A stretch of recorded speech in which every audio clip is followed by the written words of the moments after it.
Hey, hello everyone. Welcome to another episode of 5 Lug Racing. With you as always, my name is Don, my partner in crime, Ryan. We are breaking down everything Chicago Street Course.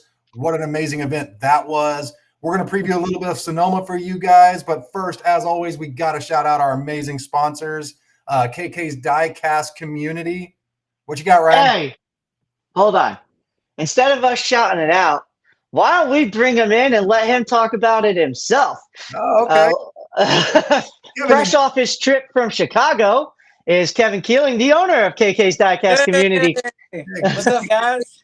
Hey, Kevin, how you doing? Good to see you. Thanks for having me. I appreciate it. We just got back from the Windy City yesterday, so happy to be back home, but we had a blast. So, oh, awesome. Can't wait to talk about it. But we do have a diecast of the week, bud. What do you got for us this week, man? all right, this week's going to be a winner's choice. Okay. Since he did the two-peat, I'm going to give you 3 options. How about that? Okay. Give you Awesome. one extra. So we're going to have the number 91 from the original. It is not the race win, but it is the standard paint scheme of that car. It's the first choice. Second choice is going to be the number 16 from last year, Color Chrome WeatherTech Nice. Cup car. And thirdly, as I'm sure probably Don's favorite, I know it's mine, the color scheme is on point. It's the Wendy's number 16 from last year. Mm. So winner gets to pick which one they want. How awesome. That is going to be live, guys. We'll put a link in our description down below for you guys to go check out his Facebook group. Make sure you go check out KK's Diecast community and the Diecast of the week. All 3 Shane Van Gisbergen. Get after there on that silent auction, y'all. Yeah, that silent auction is going to be fire this week because SVG Mania is wild as it should be. Dude is just electric on that street course in Chicago, and I mean he's won 4 out of 5 times he's been entered in the field. And I mean, let's be honest, the one last year that he didn't win, he probably could have if he didn't get knocked out of that race. So, Yeah. you know, that just I can't say that he wouldn't have because he's just so good there. But you were there for the whole weekend, Kevin. So let's talk about it. I know you got up there. Was it Friday? You got up there and get settled into the city. Get to see. Did you get to the track Friday? Yes, we got there Friday around lunchtime. Got our passes. When we went in, we went and visited the team we're sponsoring, SS Greenlight, the 07. So we went and hung out with the team for a bit, did a lap around, ran into a few drivers, Jesse Love, Josh Williams, got a few pictures with them. We did the track walk with the drivers. That was really cool. Wow. So we got to walk around when all the drivers walk around. Most of them were on scooters, zipping around. They said, no, thank you on the walking the whole thing. So Yeah, most of them were on their scooters, but it was a pretty cool experience. Awesome. That's lazy of them to not want to walk it. No, I'm kidding. I get it. And those bigger tracks, they typically get their scooters out. You guys, did you fly in or did you drive in? We drove. It's about 5.5 hours from Paducah. So You guys should have packed your scooters in the trunk. I mean, you could trust me, we were hurting I, with all the walking we'd done. We were struggling, both of us. Me and my buddy Seth both. We were. It was funny as we got back to the room after Sunday, and he had to go by CVS and get some Epsom salts, and I didn't see him for a while. He was in the tub in the hotel room soaking for a while.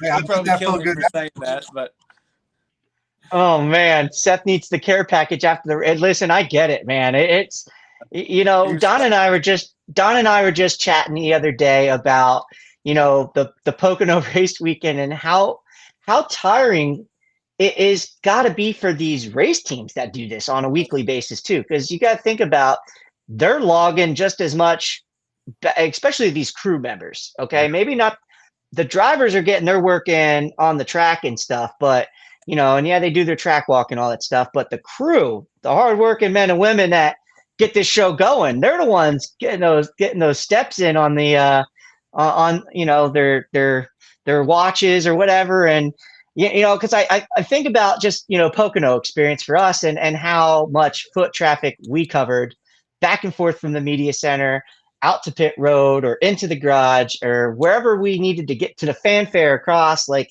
we didn't get the luxury of those scooters or the golf carts that the teams get to utilize. So, And don't think we didn't try. We emailed them and asked them, can we bring our own scooters so we can get around this place? And they're like, no, safety no. issues. And we we're like, all right, we'll tough it out.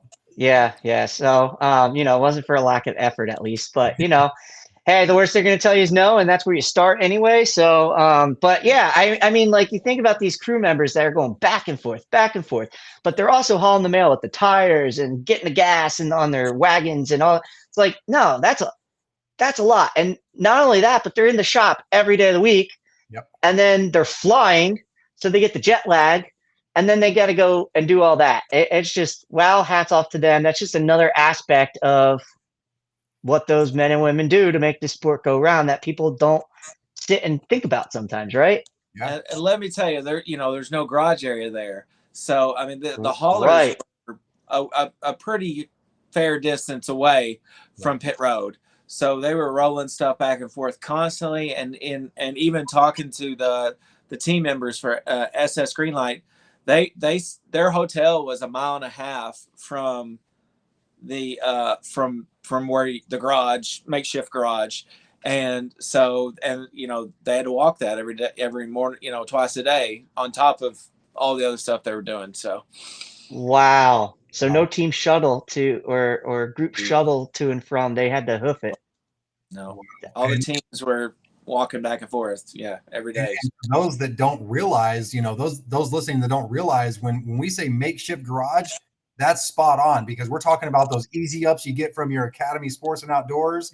When Yeah. Denny Hamlin blew his engine, his team, along with other JGR members, dove into that car, and they were all they had was an easy up covering that car. Yeah, that's all there is. No AC, no nothing. So they're just out there toughing it with everybody else.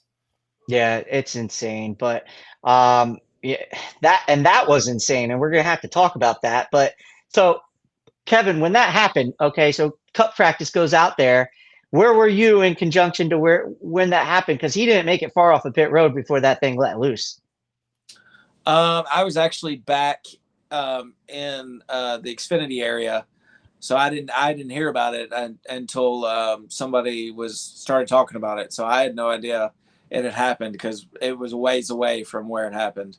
Okay.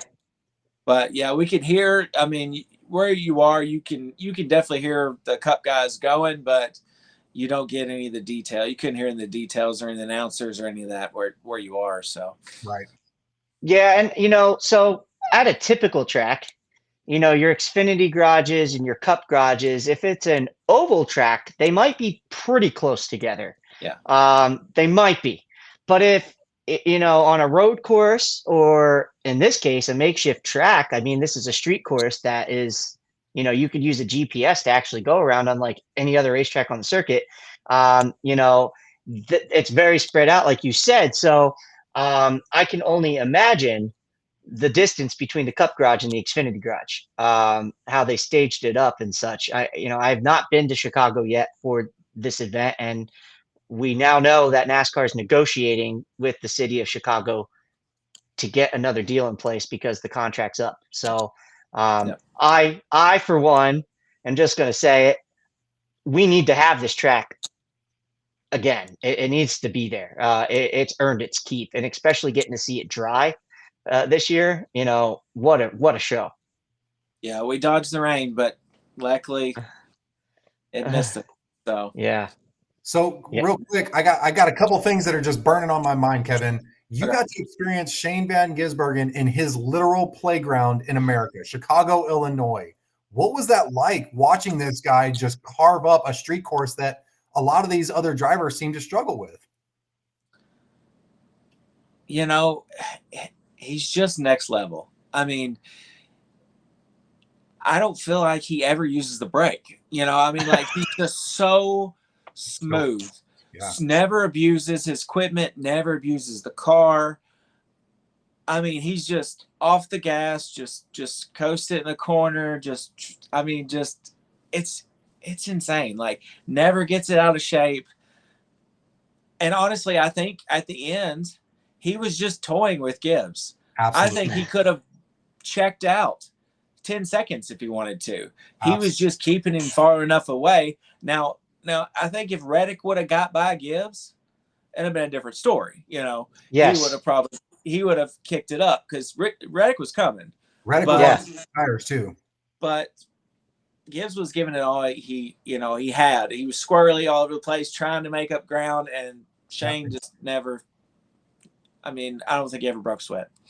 I'm so glad you said that, because Ryan and I were live during part of the Chicago race, and we were talking about when he was following Michael McDowell around the track, and we're like, if Shane Van Gisbergen is in second place, it's because Shane Van Gisbergen wants to be in second place. Let's just call it what it is.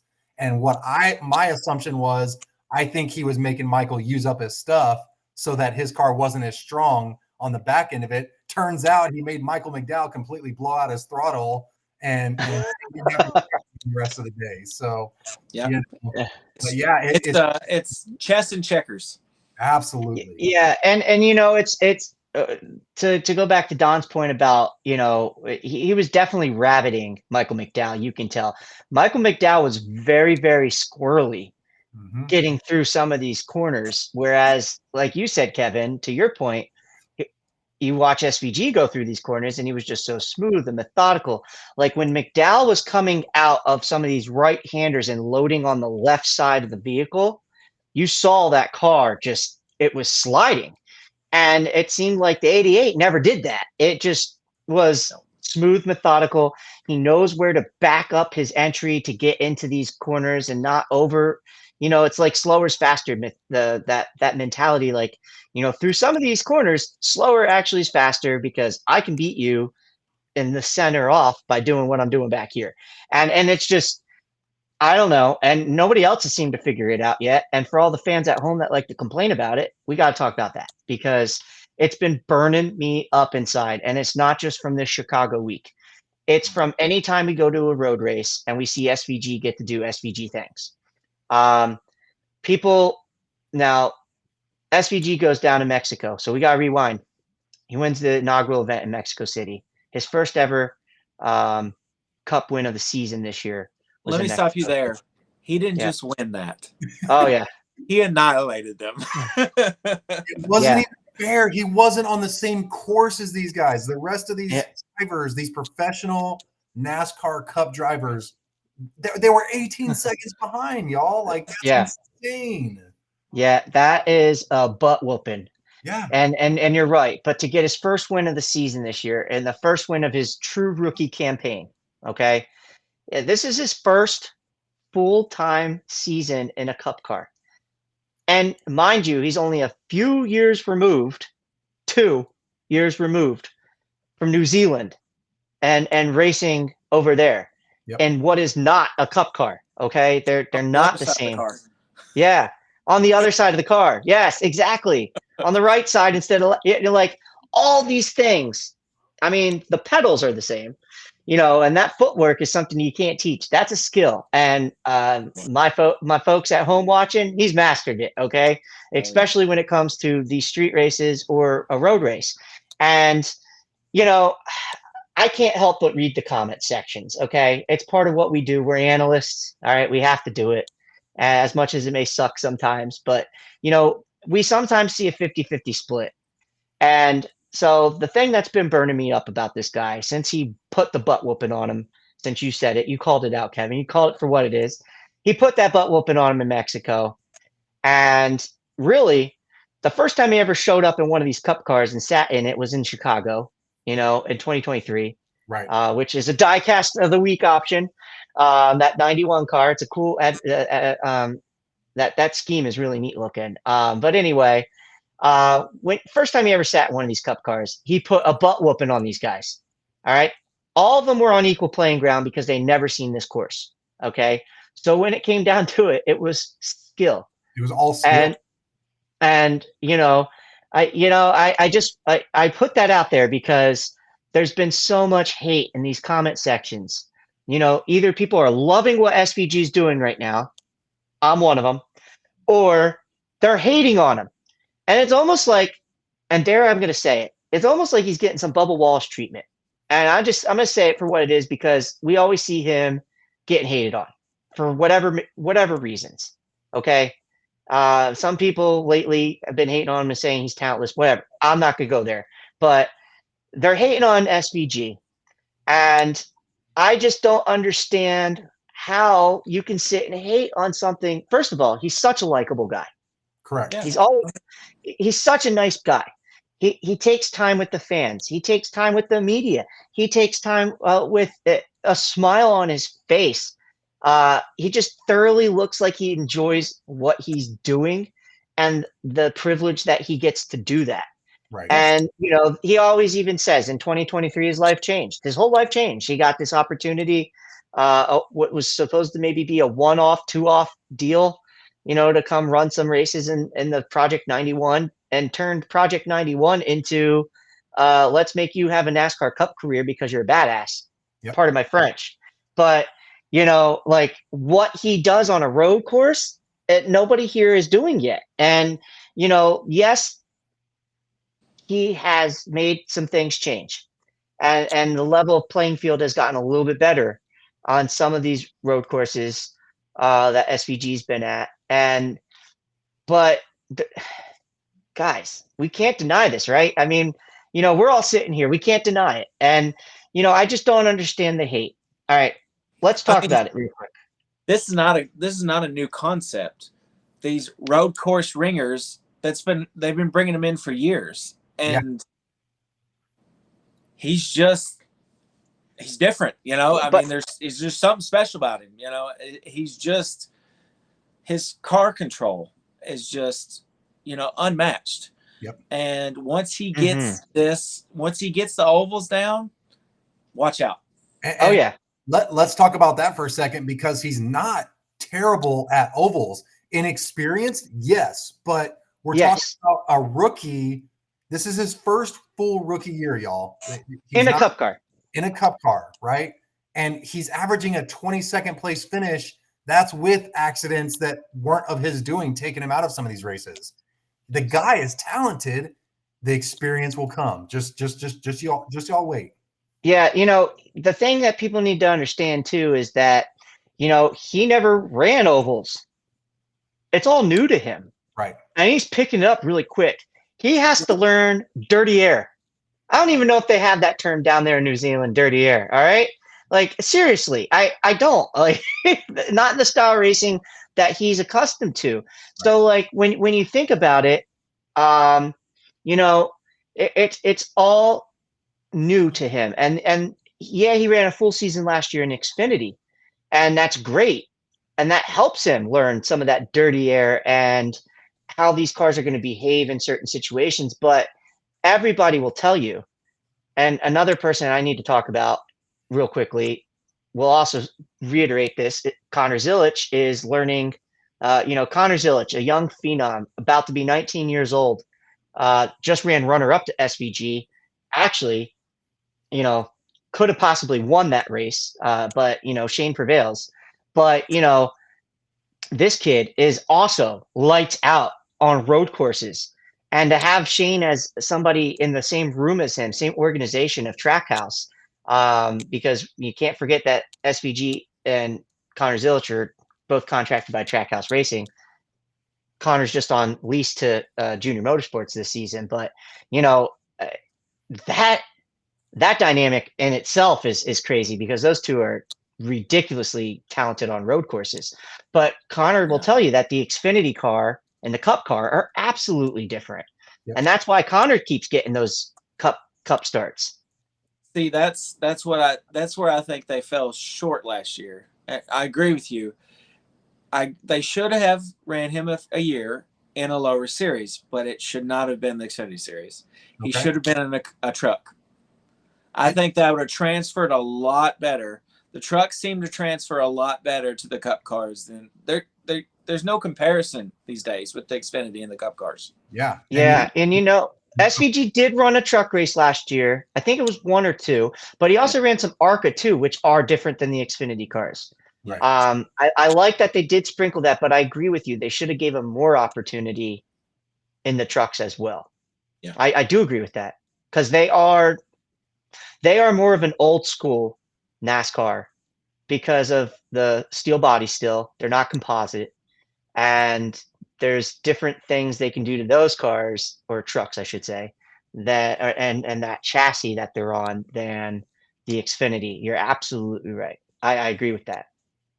I know, fellas, we could talk about SVG in Chicago for the rest of our lives because of how entertaining that guy is, but we still got a few more things to cover. Yes. And Ryan, if you want to start getting that rolling, bud. Yeah, absolutely. So we need to talk about something else. Okay. Now, there's a lot of gripe going around the internet post that, I don't know, as soon as that race nearly ended to even today when we're filming this, is the accident that took place at the end of the race with Cody Ware. And start off real quick. Thank goodness, Cody, you're okay. If you see this, by chance, we are glad that you stepped away from that race car, bud. Absolutely, because oh my goodness. And so I saw it first on TV, and then I start to see all these replays and different angles of it. And in conjunction to where you're standing in the garage, Kevin, watching this, and how this all played out. First of all, again, Cody, glad you're okay. First and foremost, because my goodness. Second, NASCAR dropped the ball. I'm just going to call it what it is.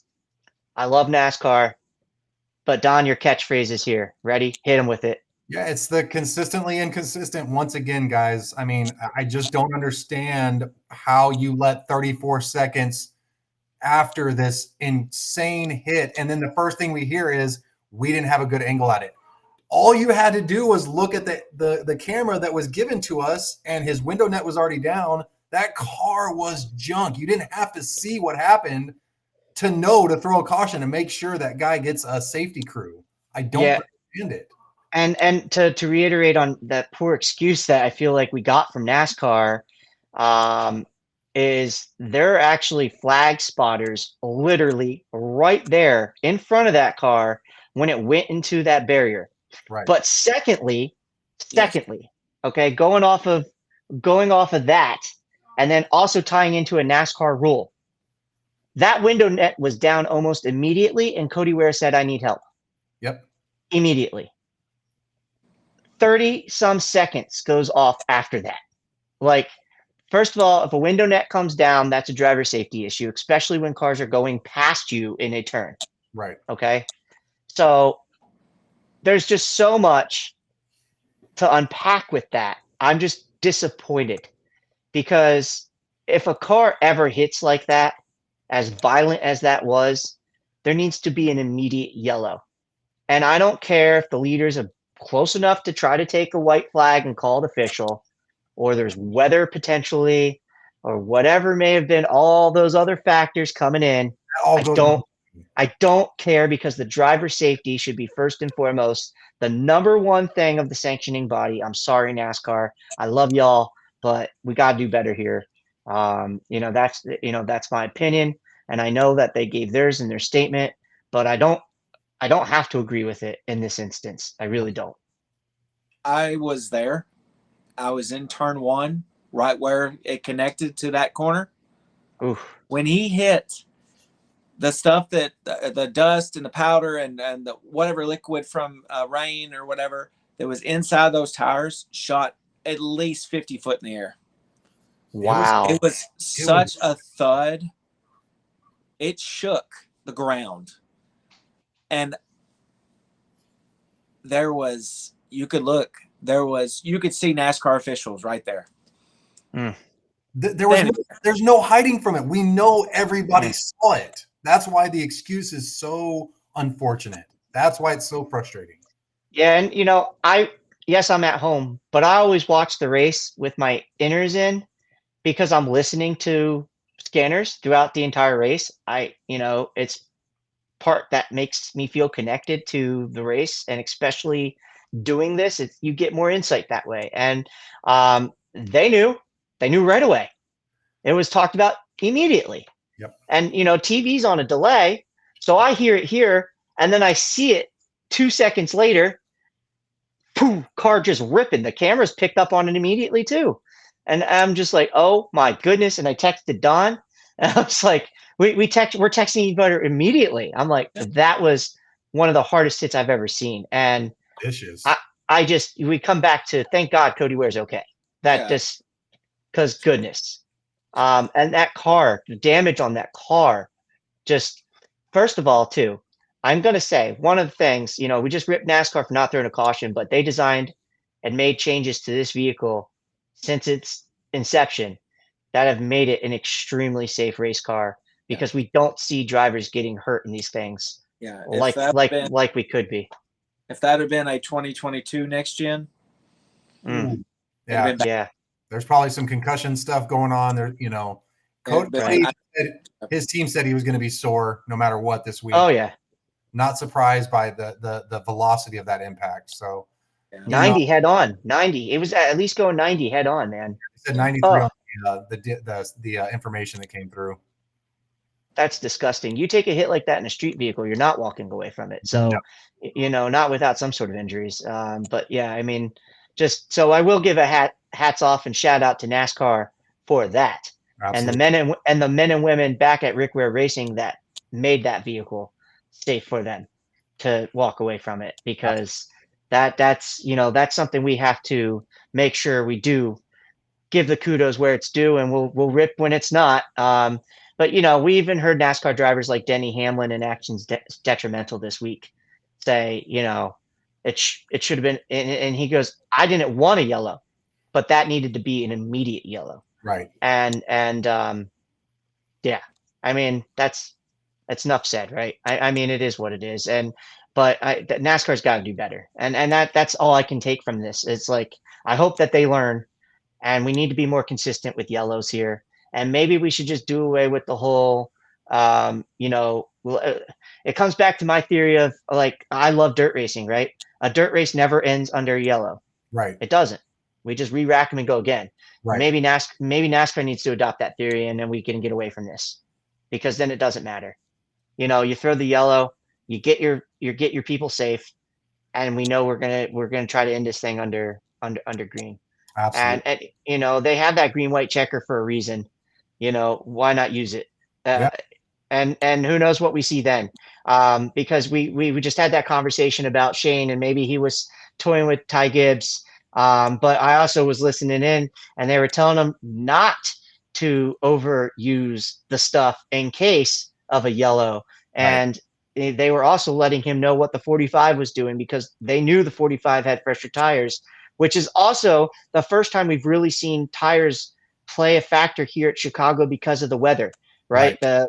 We got to see the fact that tires did matter here. I love the tire combo that they brought at this track. It was the same one at Mexico City. We saw it matter there a little bit as well.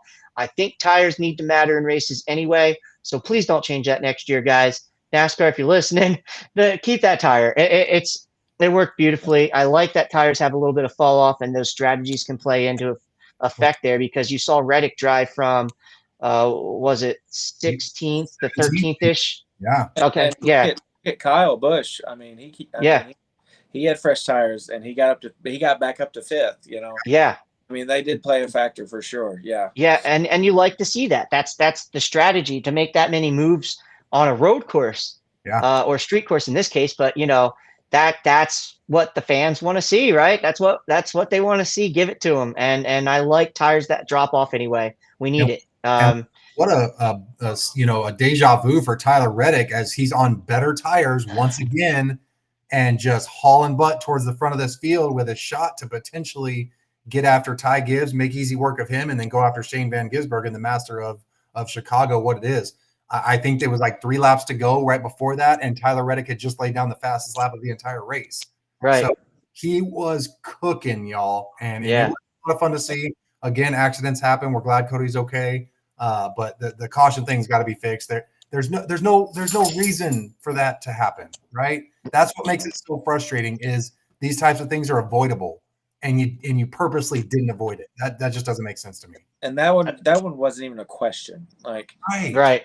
I mean, Oh, There was no coming out of those tires. Like, because NASCAR's like, well, we normally wait to see if the car can get rolling. I'm like, the window net was down. The car was never going to roll. It's like, come on. Seen cars barely slide into those tires. Kyle Busch was one of them. Barely slide up underneath those tires, and he got stuck. You know, like Cody Ware's car was not going anywhere, y'all. Like, No. it's incredible. But yeah, again, we could talk about that subject for a long time, but we got to get back on schedule. We are headed to, looks like we're 7 races out from the playoffs, y'all. We're headed to California, wine country, Sonoma. Yes. Let's talk about it. I love Sonoma. It is a beautiful, beautiful venue. It's freshly repaved, and the racing here is just always really, really fun. Strategy, once again, will play into how this race plays out, I'm sure.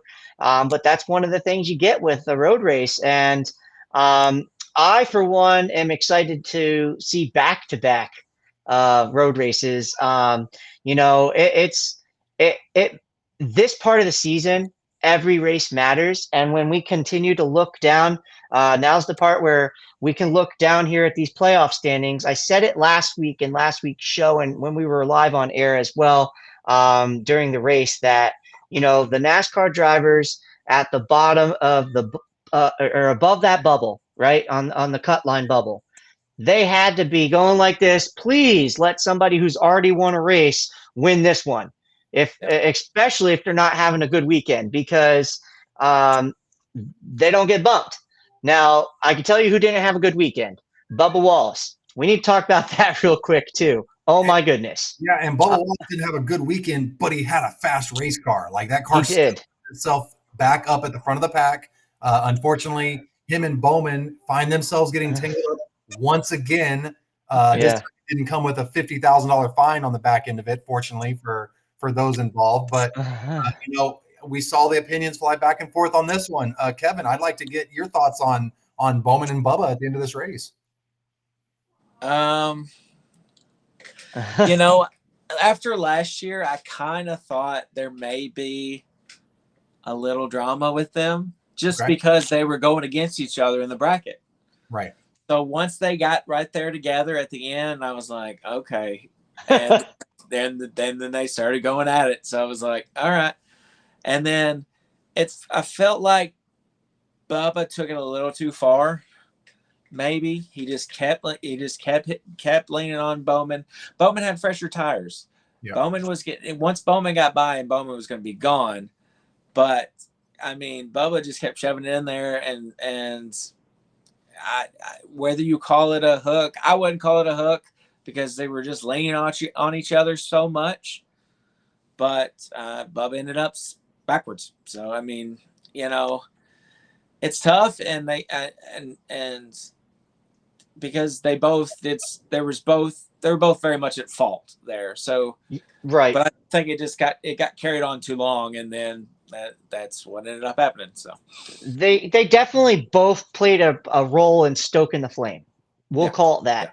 But when Bubba re-cleared Bowman made sure to get rid of him, and he had somebody in his ear telling him to do it too. So it is what it is. Again, like Don said, there was no $50,000 fine on it this time around, but interesting to see. And for what it's worth, Bowman and Bubba both seem to be okay. I don't think this continues. I don't think this is a thing we're going to see at Sonoma.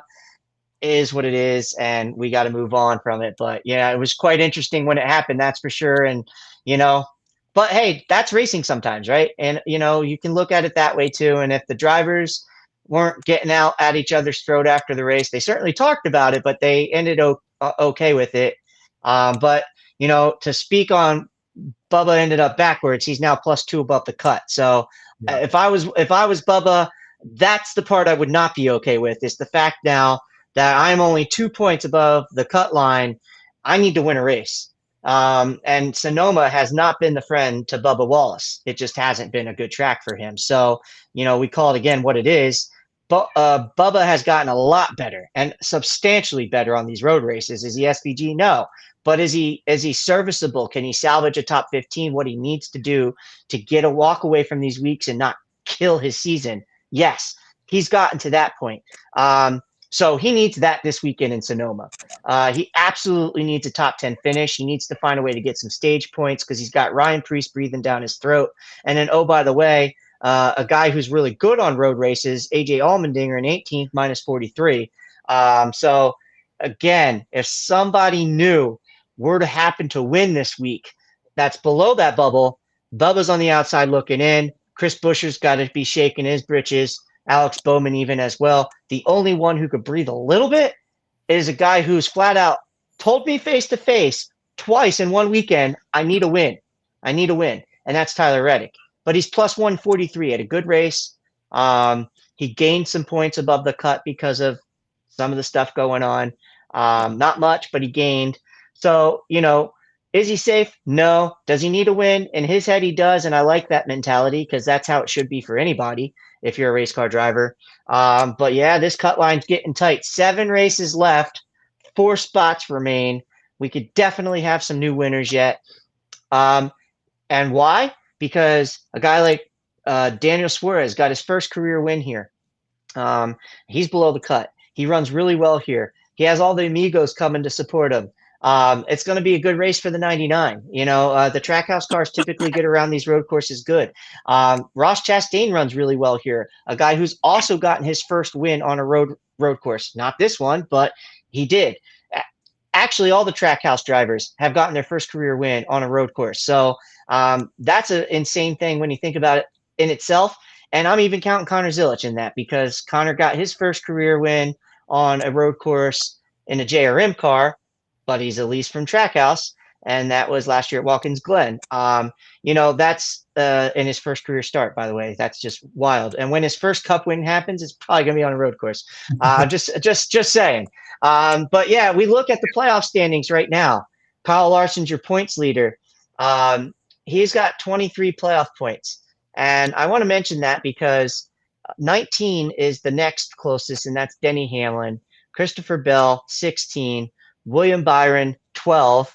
William Byron only has 1 win, folks. If it weren't for all these stage wins and stage points that he has, there would be a guy who is lighting NASCAR on fire right now in 5th place in the playoff points. This rattles people up, and we just talked about it. Shane Van Gisbergen has 11 playoff points. He's sitting 5th in the playoff standings right now, and more wins than William Byron. And I don't think Shane's done yet. I don't. Is it too early to tell you who my favorite is for this weekend? I'll hint at it, but I don't think Shane's done yet. And, you got guys like Blaney, Cindric, Logano, Briscoe, all have wins. Josh Berry's sitting there too, Chase Elliott, Ross Chastain. But these playoff points are going to matter so much the next couple weeks as we stack up and get ready heading into what is going to be an amazing run these next 7 weeks to get into the playoffs and to see how these drivers position themselves. The regular season championship, by the way, that took a big hit in the points this past week because Bowman just had a dismal Chicago weekend. It started on Saturday. It continued on Sunday. I said, did I say Bowman? I apologize. It was Byron. William Byron, I'm talking about, your points leader for the regular season. He now only has a 13-point lead over Chase Elliott, his teammate. Kyle Larson in 19 points deficit. And then you got Hamlin and Reddick sitting right there too. That just bunched right back up. If Byron were to have another bad week within the next 7 weeks, he could easily lose something he's had a stranglehold on the entire season. They've just been so good and consistent, but it only takes a couple bad races to really change that. And last week was certainly one of them. Elliott has been very consistent, and with that win, gaining those points, chipping away. Right now, I would say the top 5 have a shot at it. Reddick is minus 48. 7 weeks to go. We get some streaks going.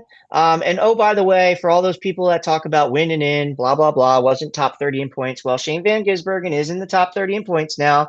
He's making leaps and bounds on these points with these road races. And, if they were to change the format, I just, I always like to throw this out there. One of the things was a win and in if you're in the top 25 in points. That's my theory.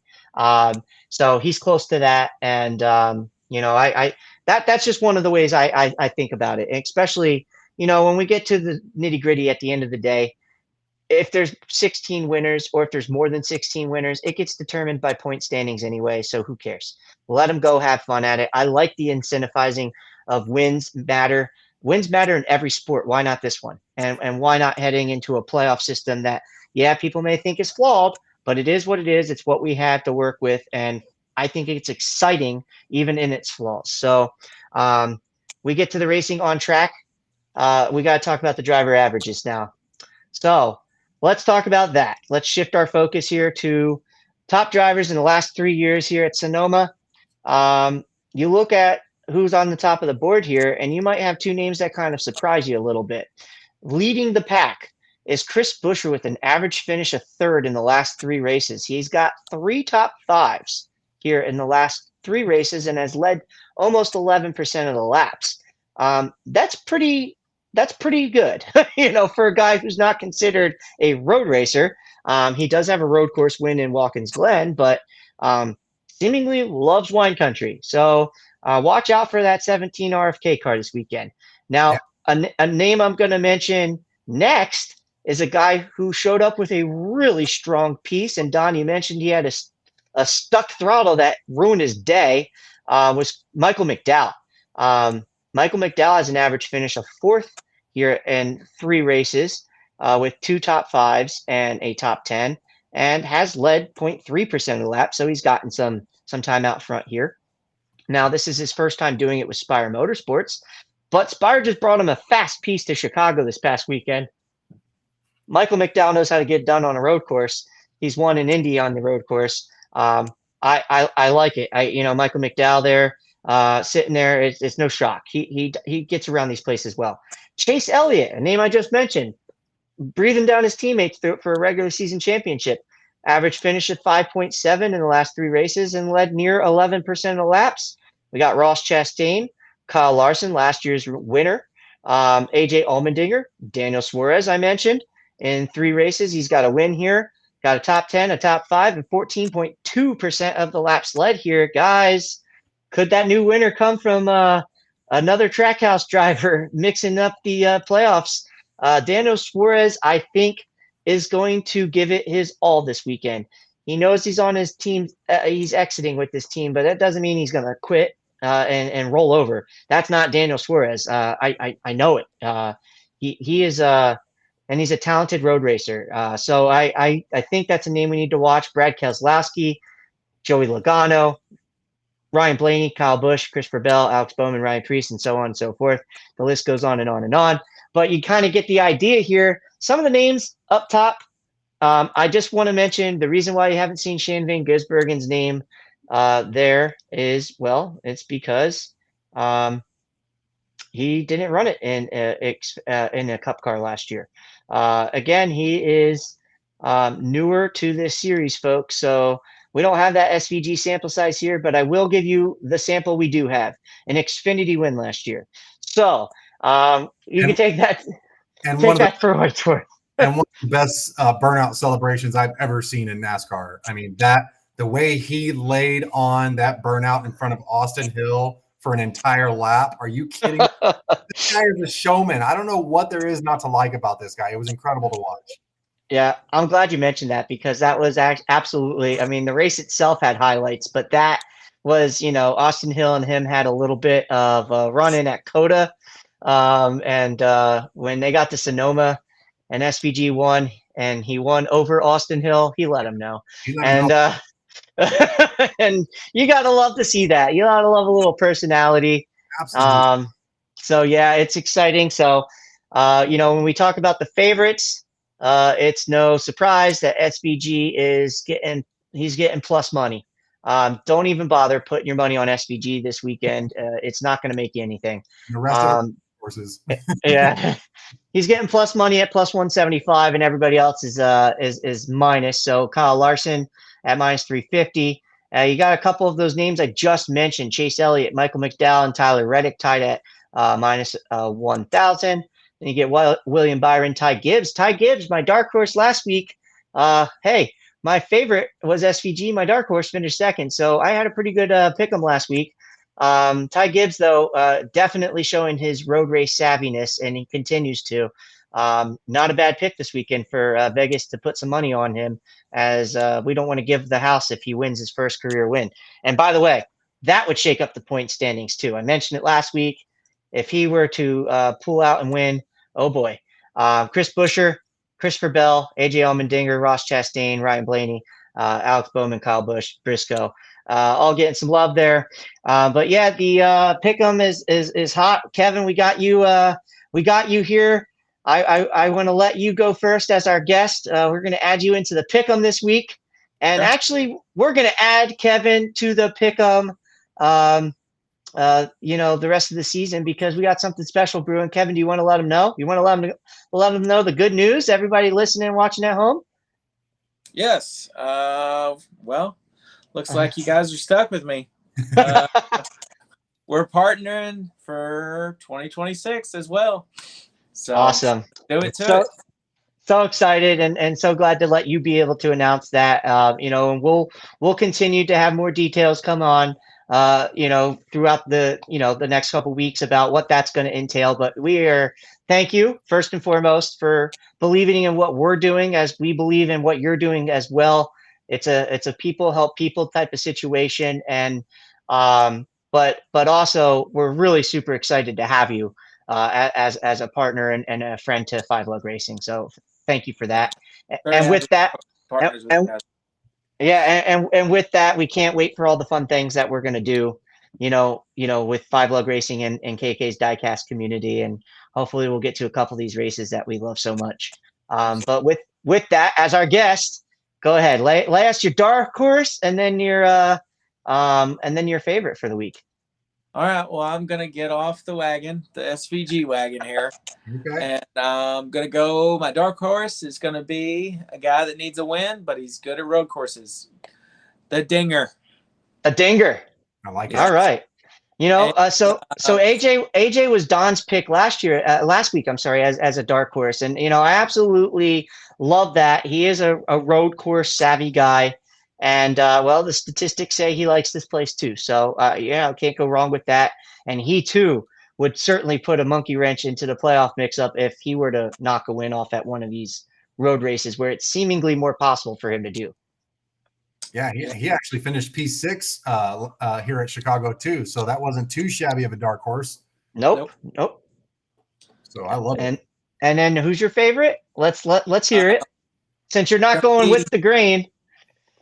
It's going to be the guy that was coming on at the end of Chicago, Mr. Tyler Reddick. Ooh, okay. Now, I just want to ask you, what makes you believe that Mr. Tyler Reddick gets it done in wine country? He's really proven himself as good on these road courses, for one, and I think he's just hungry enough to get it done. I think he really wanted it last week, and I think he's just on the verge of just taking it over the top and getting that win. So I think he can get it done.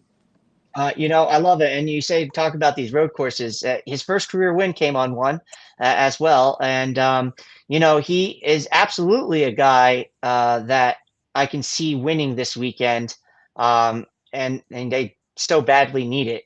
Like we just said, that plus 143 means nothing because a few bad weekends and he could be on the outside looking in. So, yeah, I love the pick. And he's in the Chumba Casino card this weekend. So it'd be interesting to see if he gets the gamble in and parks it in victory lane. But I guess.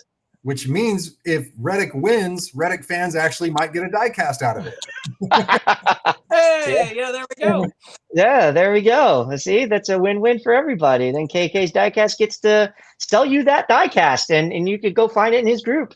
He'll probably have a cool signed one for you. But I love the picks though, Kevin. Seriously, I do. And now I guess Don and I will get to go with our dark horses and then our favorites.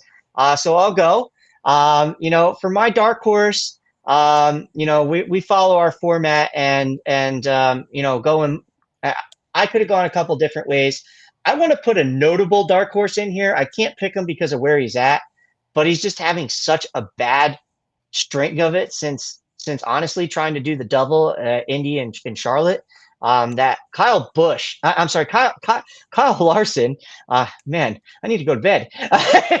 Kyle Larson is my quasi dark horse because I just don't know what it is about this 5 team right now, but they seem to be missing something, and it's just not the same Kyle Larson. I'm sure the Kyle Larson fans are kind of scratching their heads too, going, "What's going on?" But he'll find victory lane again. It's a matter of if, not when. But it's just seemingly odd that they just haven't been able to put together, and he runs well here. It's a home track for him, so I can't pick him as a dark horse. He won't be in the graphic. I just wanted to throw that out there for all those Larson fans. It's something we've all been thinking, so we'll just say it. But my dark horse is somebody that's actually at the top of the chart here in the driver average, and just absolutely is lights out here. And I'm going to go with Chris Buescher, who also desperately needs a win to find himself in the playoffs and lock it in. And he's plus 35 right now, but again, that means nothing. And he could seemingly have a bad week here and be on the outside looking in. Even though those averages look good, you still got to go out there and do it. So 17 car RFK, lock that in for me as my dark horse this week. John, who you got? I love the dark horses on both of you guys. Of course, AJ Allmendinger, we know what he can get done on the road courses. Christopher Buescher, for what it's worth, has a stage win here last year. Him and Tyler Reddick both. So not for nothing, these guys can get it done at this racetrack. Absolutely love it. We're talking about dark horses right now. Some of the guys a little bit lower in the standings, and I've got to lean back towards Michael McDowell, especially with what he showed us at Chicago. Unfortunately, he had some malfunctions happen with his race car, that took him out of this event, possibly a top 5. You never know. But he's proven himself time and time again at road courses. Give me the 71 Spire Motorsports, Michael McDowell, and that Chevrolet Camaro. Absolutely love it. Can't hate it. And again, those statistics say he loves this place too. Haven't seen it in a Spire Chevy, but I seen enough last week to know that in the Spire Chevy on a road course, he can wheel it and deal it. So why not him, right? And that would definitely mix up and bump somebody out because he'd be coming from below the cut line, putting himself into the playoffs. So, and they definitely can do it. And Mike McDowell's a winner in the sport. So yeah, can definitely see it. My favorite, though, as it's time to do that, I am not going to be as brave as Kevin and go against the grain. I have no reason to bet against him, and neither does Vegas. That's why they're giving him plus money this weekend. You got to run it back with SVG. Shane Van Gisbergen is on an absolute different planet right now when it comes to these road races. He whooped on them in Mexico. He had their number in Chicago, even on the older tires, and just seemingly can do whatever he wants at these road races. It seems like if you want to beat him, you got to knock him out of this race, or he's going to have mechanical failure because he will be there at the end. The team knows how to play the strategy. He knows how to drive the course. It's just a recipe for wins. And I don't care how many road races he wins in a year. I'm sure his sponsors don't either. A win's a win's a win. And they put these road races on the schedule for a reason. So he's going to go out there and try to win every single one of them until he gets these oval wins under his belt too. And I know he's going to get those eventually. It's just a matter of when, but to all the fans griping at home, sorry, going to run it back with SVG. Yeah, they'll get over it. It's one of those where they don't have a choice but to get over it because, like it or not, SVG is talented at road courses, and he's gonna get it done more times than not. That he's proven that already. So everybody might be completely and totally floored, mind blown by my pick this week as far as my favorite. Somebody that y'all would never guess that I would ever pick in a million years for a road course coming off of a win, but it's going to be SVG again because there's no reason not to, y'all. I mean, unless he gives us a reason not to pick him, I'm going to keep picking him. So SVG, if he gets it done at Sonoma, y'all, he's going to be tied with a few drivers with 3 wins on the season. And I'm talking about your Kyle Larsons. I'm talking about your Denny Hamlins. And Christopher Bell. Yeah. Christopher also got those 3 wins early at the beginning of this season. Absolutely correct, Ryan. Thank you. Tied, y'all. 3 wins. Okay, he's making some headway not only in the regular season standings, but like Ryan mentioned earlier, the playoff points are starting to stack up in his favor too. So, he's getting it done, and I got no reason to go against him this week. And Don, I love your pick. I wish I would have thought of it. No, I'm kidding. But no, seriously, all kidding aside, with SVG, I saw the stat, and I'm a stats guy, right? It blew me away. The fastest driver to 3 wins, one of the fastest drivers to 3 career Cup Series wins is SVG. Yep. And he's done it as fast as not since Jimmy Johnson has somebody done it this fast. Yep. If he were to go back to back and win Sonoma this weekend, he would then become the fastest to 4. Absolutely. That's insane. And he can do it. It's set up perfectly for him to do it. It really That's mind-blowing, though. That's mind-blowing. We're talking about a 7-time champion. I just mentioned in the same sentence as a guy, and again, people are like, oh, well, let's see him on an oval. And actually, I saw one of those hate comments, not to keep dragging this out, but somebody's like, well, we'll see how he does in Sonoma. Put him on a real road course in Sonoma. I'm like, what are you talking about? He won an Xfinity last year on that same track.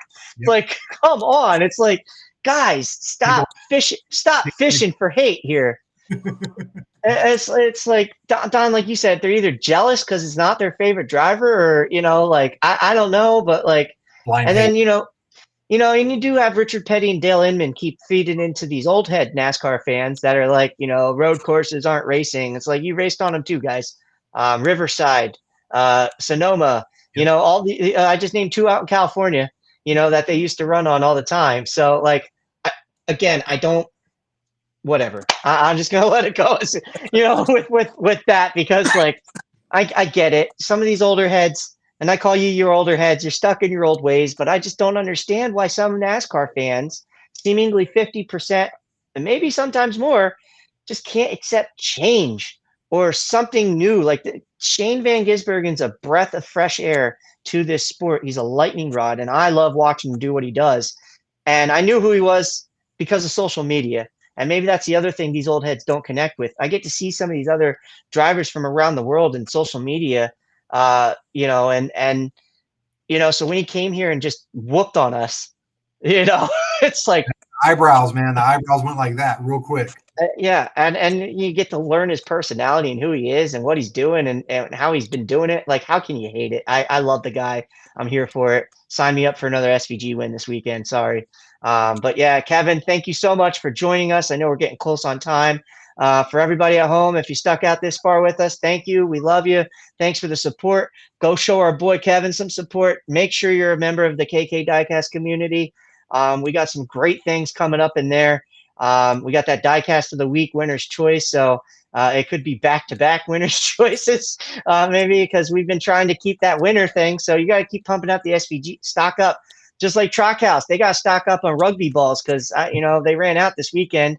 Hopefully they got some more, or at least a pinata or a watermelon, because I think their guys are going to be tough this weekend out there in wine country. I really do. But, for everybody at home, thank you. And thanks, Kevin, for coming on this evening, sharing some Chicago with us. And, we love having you on here. So you're welcome back, of course, anytime. I appreciate it, guys. Yeah, absolutely, Kevin. Ryan, it's been another wonderful episode here at 5 Lug Racing. We appreciate everybody that comes and supports what we're doing. We're doing it for you guys, right? Our fans, our followers, all that good stuff. Go like, go subscribe, all the good stuff that comes with it. And, of course, we'll catch you on the next one. Y'all have a good night. Take care.